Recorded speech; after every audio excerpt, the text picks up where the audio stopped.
Fallout is dumb. Between sentient talking brains, giant deadly crabs, and this robot that wants to f me, the series has always rode a fine line between balancing the humor with the darker moments. However, there have been a few moments in the series that have crossed that line a little too far. Kid in a Fridge is a quest that can be found in Fallout 4, and it's probably the dumbest quest in the whole entire series. I know that's a pretty bold claim considering the series has been around for 25 years, but I really do think that no other quest reaches the lows of Kid in the Fridge. But to understand just how dumb the quest actually is, we have to take a closer look at it. While the sole survivor is down exploring the southern part of the map, they might hear a faint cry in the distance. Get me out of this thing! Upon further investigation, you'll find this, a fridge, but the voice is coming from inside of it. The strange voice pleads for you to help them get out, so you decide to help them. This is Billy. He might not look like much, but this kid single-handedly takes all established lore of the Fallout universe and lights it on fire. See, Billy was alive back when the bombs dropped, over 200 years ago. He was out playing, and whenever the bomb siren started going off, he ran and took shelter in the fridge. He survived via ghoulification, but found himself locked in the fridge, and that's where he spent the past 210 years. Okay, just so we're all on the same page, this is dumb as shit, right? Now, pre-war ghouls are pretty common throughout the series, but ghouls aren't immortal. Ghouls do age, it's just at a much slower rate than regular humans. It's the reason we've never seen any ghoul children, until now. Also, throughout these 210 years, what did he eat or drink? Ghouls still need to do that. This all might seem nitpicky, and it probably is to a certain degree, but it's just such a baffling writing choice. Now, all lore, no matter the series, evolves over time, and that's a good thing. Bethesda Fallout is no stranger to a retcon here or there, but this is just on a whole other level. But whatever. Ghouls are now immortal beings that no longer need to eat or drink. I guess it's not that unbelievable. What is unbelievable is the mental fortitude of this actual child.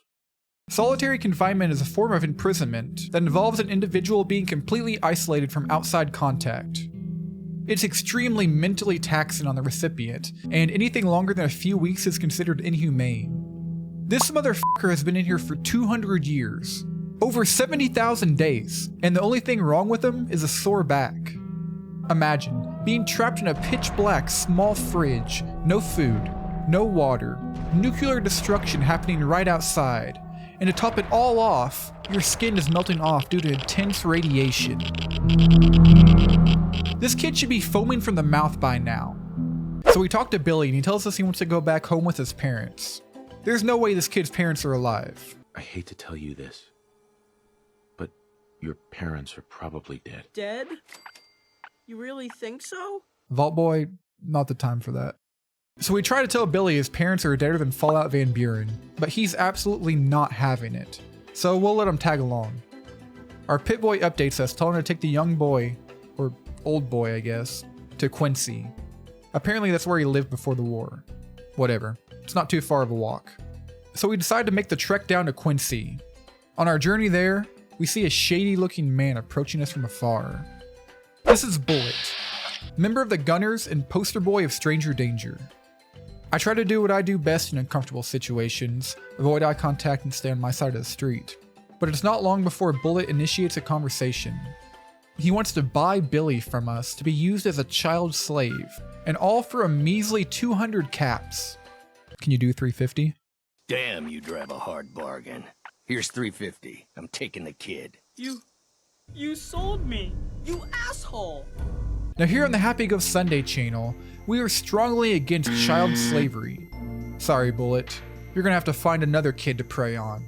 Okay, well actually that sounds bad. Even though I'm absolutely disgusted by this man, I do recognize a fellow bag chaser when I see one, so I send Bullet off on his way. Surely we won't be seeing any of him later. So we end up continuing our journey down to Quincy until we finally make it to Billy's childhood home. Now look, death can be hard for a child to fully grasp, yet alone one that spent 200 years of his life locked in a fridge. It's important to stress that none of this is his fault in any way, and no matter what, his parents loved him very— You gotta be shitting me. I don't have any ghoulification statistics pulled up or anything, but it's always been my understanding that becoming a ghoul is somewhat rare. What are the odds that a whole damn family ghoulify together? Just to add a little cherry on top, they still live in the same house they did 200 years ago. This wouldn't be too crazy if they didn't live right next to an active f***ing war zone. I guess during the fall of Quincy, the event that nearly wiped out the Minutemen, the Gunners just decided to leave this nice family alone. Good for them, honestly. We have a nice little reunion, but it's cut short. Bullet is back, and he doesn't want just Billy, he wants a whole family now. Now I didn't just haul this little shit all this way for nothing, so I handle it the only way I know how. Tactical nuke incoming!